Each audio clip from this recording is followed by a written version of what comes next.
শিৱসাগৰত জীৱিকা নাৰ্ছিং ইনষ্টিটিউটত সংঘটিত অঘটন জীৱিকা নাৰ্ছিং ইনষ্টিটিউটৰ বিপক্ষে ভয়ংকৰ অভিযোগ উত্থাপন কৰ্তৃপক্ষৰ অত্যাচাৰৰ বাবে পলায়ন দুই ছাত্ৰী প্ৰতিষ্ঠানখনৰ বিপক্ষে এজাহাৰ দাখিল জয়সাগৰ আৰক্ষী চকীত শিৱসাগৰৰ বিতৰ্কিত নাৰ্ছিং শিক্ষা প্ৰতিষ্ঠানখনৰ বিপক্ষে মুখ খুলিলে খুদ শিক্ষা প্ৰতিষ্ঠানখনৰ দুই ছাত্ৰীয়ে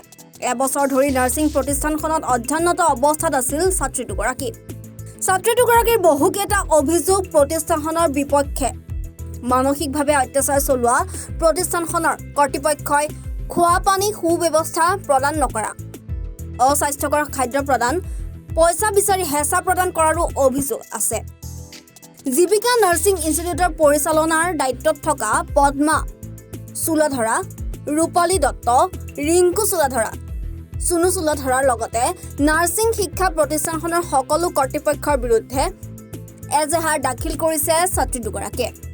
উল্লেখ্য যে বিতৰ্কিত জীৱিকা নাৰ্ছিং ইনষ্টিটিউটৰ বিপক্ষে ভুৱা এএনএম চাৰ্টিফিকেট প্ৰদান কৰি ঠগ প্ৰবঞ্চনা কৰাৰ অভিযোগ উত্থাপন কৰি জয়সাগৰ আৰক্ষী চকীত এজাহাৰ দাখিল কৰিছিল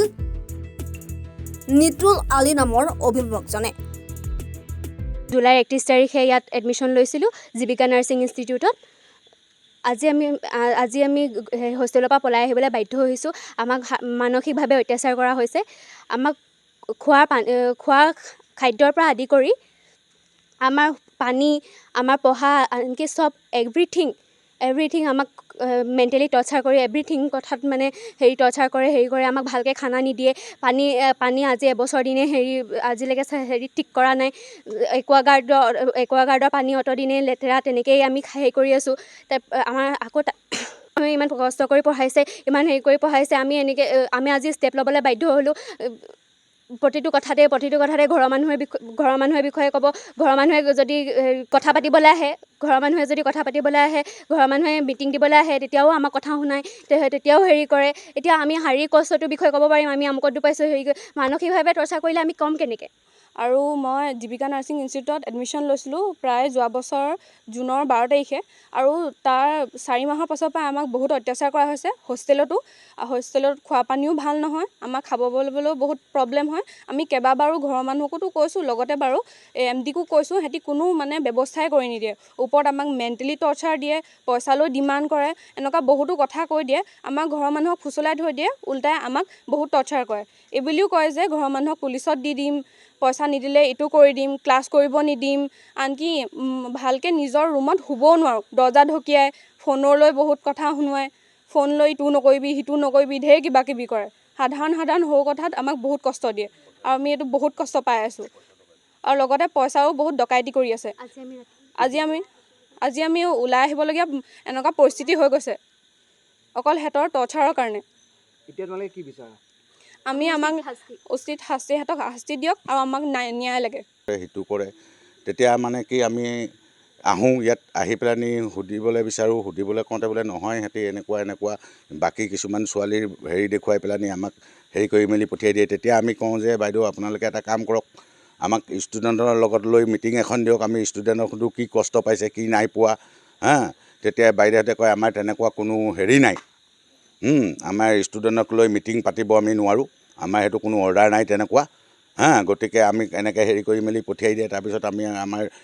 ছোৱালীক কওঁ যে তহঁতি আহিলি আমি ইমান কষ্ট কৰি তহঁতক পইচা পাতি দিলোঁ তহঁতি কষ্ট মষ্ট কৰি আৰু যেনেকৈ চল আৰু খোৱা বোৱাটো তহঁতি কষ্ট পাইছ খোৱা বোৱাটো তহঁতি আচাৰ চাচাৰ কিবা চানা টানা লৈ তেনেকৈয়ে সিহঁতি যি দিয়ে তাক লৈ সেইবোৰ লৈ খাই ল'বি মই কিনি দিওঁ সেইবোৰ এনেকুৱা কৰি থাকোঁ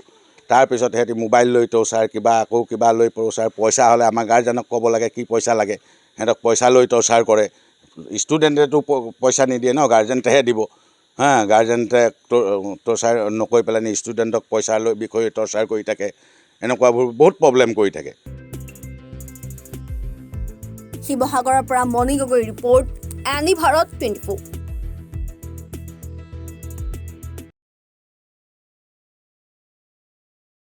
ৰব আপুনি যে এটা অপৰাধ কৰিবলৈ গৈ আছে আপুনি জানেনে এই নাবালিকা গৰাকীক এতিয়াই বিয়াত বহুৱাটো যে এটা অপৰাধ আপুনি জানেনে অপৰাধ কেনেকৈ মোৰ ছোৱালী মোৰ কথা তুমি যিয়েই নোকোৱা ভূঞা 18 বছৰৰ তলৰ যিকোনো কন্যা সন্তানৰ বিয়া দিলেই আইনগতভাৱে এক দণ্ডনীয় অপৰাধ বিয়া দিয়াজন যিমান দায়ী বিয়া পতাজনো সমানে দায়ী এতিয়া তাই পঢ়া শুনা কৰাৰ বয়স খেলা ধূলা কৰাৰ বয়স তাইক খেলিবলৈ দিয়ক পঢ়িবলৈ দিয়ক আৰু চাব এদিন আপুনি তাইক লৈ গৌৰৱ অনুভৱ কৰিব পাৰিব এতিয়াই তাইক সংসাৰৰ বুজা দি তাইৰ ভৱিষ্যত জীৱনটো অন্ধকাৰ কৰাৰ অধিকাৰ তোমাৰ জানো আছে মোৰ ভুল হৈ গ'ল মাজনী মোক ক্ষমা কৰিবা শিক্ষা ল'ৰা ছোৱালী উভয়ৰে প্ৰাপ্য আৰু অধিকাৰ আপোনাৰ কন্যা সন্তানক তাইৰ এই প্ৰাপ্যৰ পৰা বঞ্চিত নকৰাব বাল্য বিবাহ ভাৰতীয় আইনৰ দ্বাৰা বিহিত এক দণ্ডনীয় অপৰাধ এনে অপৰাধ কৰি আপোনাৰ কন্যা সন্তানৰ ভৱিষ্যত অন্ধকাৰৰ মাজলৈ ঠেলি নিদিব